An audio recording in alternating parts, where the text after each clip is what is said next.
En este video voy a hablar de otras formas de gobierno distintas a la república, ya que para ella hay un video completo que requiere una explicación más profunda. Así que comenzamos. ¿Qué otros tipos de formas de gobierno hay? Bueno, la más ligada a la república, al menos por historia, es la dictadura, la cual es una forma de gobierno donde una sola persona encarna todo el poder. En Roma comenzó a utilizarse como una alternativa en momentos precisos, casi siempre cuando estaban en algún conflicto bélico y tenían que tomarse decisiones rápidas y precisas. Como puedes saber por experiencia, por vivir en una, la república requiere de mucha burocracia y procedimientos largos para cada decisión que se tome. Así que los romanos determinaron que ante un ataque bélico a la ciudad, esto podría llevarlos a su extinción. Por lo tanto, le otorgaban el poder total a uno de los dos cónsules. Lo investían dictador por un periodo de 6 meses, todo esto para evitar perder el tiempo tomando decisiones en la estructura republicana. Al final del conflicto bélico, o incluso antes, si la situación lo permitía, este le regresaba el poder a la república y todo seguía funcionando como siempre. Los romanos incluso recurrían a la historia, quizá fábula, de Lucio Quincio Cincinato, notable patricio romano y líder de hombres. Un día en el año 460 se encontraba labrando la tierra, o al menos eso dice la leyenda, o la historia romana en su caso, y llegó un consejo de hombres a buscarlo para obtener su ayuda, pues Roma se encontraba en un conflicto, con pueblos vecinos y tenían cercados a los cónsules. En ese momento los cónsules dirigían las operaciones de los ejércitos. Así que Cincinato tomó su toga, fue al foro, fue investido como dictador, tomó al ejército que le ofreció la república, disolvió la rebelión, liberó a los cónsules, todo esto en tan solo un mes. Fue recibido de regreso en Roma como un auténtico héroe. Y aún faltándole 5 meses para poder disfrutar del poder dictatorial, este lo entregó al pueblo de Roma, como muestra de virtud, de honradez, de desapego al poder, y regresó a labrar su tierra como un hombre común. Así que bueno, esta es la historia de Cincinato y es la historia de la dictadura.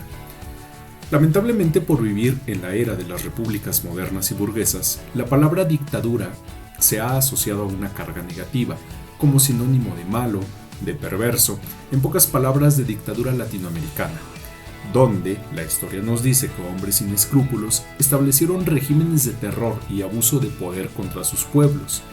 Pero la forma de gobierno dictatorial va mucho más allá, incluso muchas veces podría ser una excelente alternativa para los estados que tienen estructuras democráticas ampliamente corruptas y donde nada sirve que haya un par de políticos honestos si el resto de la estructura está podrida. Así que una dictadura precedida por una figura honesta y comprometida con la causa podría ser una excelente forma de gobierno. La siguiente forma de gobierno es la tiranía. Una forma de gobierno que quizás se pueda confundir con la dictadura, pero que tiene bases y fines distintos. La tiranía nace en Grecia y al igual que la dictadura se gobierna al margen de las leyes. El poder se encarna también en una sola persona. Nace como respuesta a los abusos de las élites griegas contra el pueblo popular. Así, el tirano, en un acto de justicia, normalmente un aristócrata que no está de acuerdo con los abusos de sus iguales en contra del pueblo, toma el poder. La tiranía entonces se caracteriza por tomar la mayor cantidad de decisiones posibles en apoyo de los más necesitados. Pasamos a la siguiente figura, que es la monarquía, quizá la forma de gobierno más conocida en el mundo después de la república, quizá gracias a Disney y no tanto a la buena reputación de la misma forma de gobierno. Pero bueno, la república es una forma de gobierno donde el poder se representa en una figura central, conocida como rey. Este poder solo se puede obtener de forma hereditaria y a través de la sangre, que no necesariamente es lo mismo, porque puede pasar, por ejemplo, en los casos del Imperio Romano, donde el poder se transmitía de forma hereditaria, pero no necesariamente a un descendiente directo del emperador. Además, en la República el poder deviene de Dios, normalmente el Dios de los cristianos. Contrario a lo que normalmente se piensa, este no es absoluto, se gobierna dentro de un marco de leyes establecidas.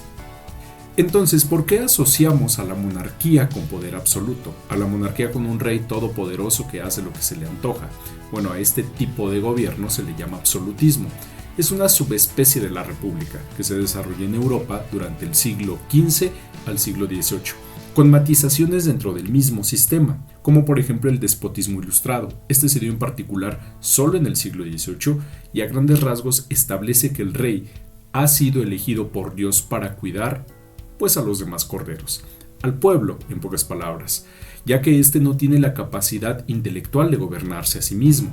Entonces el monarca, en un acto de caridad, de bondad y casi de humanidad, va a gobernar por el bien del pueblo y con poder absoluto. Está por demás decir que poder sin límites, heredado a través de la sangre, iba a acabar como acabó, extremadamente mal. Hoy en día hay monarquías de distintos tipos. Las dos más famosas son las liberales occidentales y las teocráticas. Las primeras son las de países europeos, que siguen manteniendo la tradición monárquica, pero ya con una figura decorativa más que otra cosa. Mientras que el poder del Estado recae ya en instituciones muy parecidas a las republicanas, por ejemplo el primer ministro o el parlamento. Mientras que en algunos países, principalmente de Medio Oriente, siguen existiendo las monarquías teocráticas. ¿Pero qué son las monarquías teocráticas? ¿O qué es la teocracia? Bueno, quizás es el sistema o la forma de gobierno más antigua. Es aquel que pasó por todos los rincones del planeta. La teocracia es una forma de gobierno que puede compartir características con cualquiera de las otras que he mencionado, pero el poder que detenta la figura central tiene su base en una divinidad. Por ejemplo, las civilizaciones agrícolas como el Imperio Mexica o el Imperio Egipcio son algunos ejemplos de teocracia, y también, como mencioné anteriormente, algunos gobiernos de la actualidad, como el de Arabia Saudita, que es una monarquía teocrática. También, claro está, que tienen establecidas sus leyes asociadas a las leyes religiosas. Finalmente hablemos de la oligarquía, que más que una forma de gobierno es un mecanismo de funcionamiento de las formas de gobierno. Normalmente ocurre cuando grupos privilegiados son los únicos que acceden al poder en una forma de gobierno, y casi todas las decisiones que el Estado y el gobierno toma están encaminadas al beneficio de unos pocos, normalmente de estos grupos privilegiados. Si es algo que te suena conocido, no te extrañes demasiado. A mí también me da la impresión de que la verdadera forma de gobierno que tiene México es una oligarquía, más que una república democrática.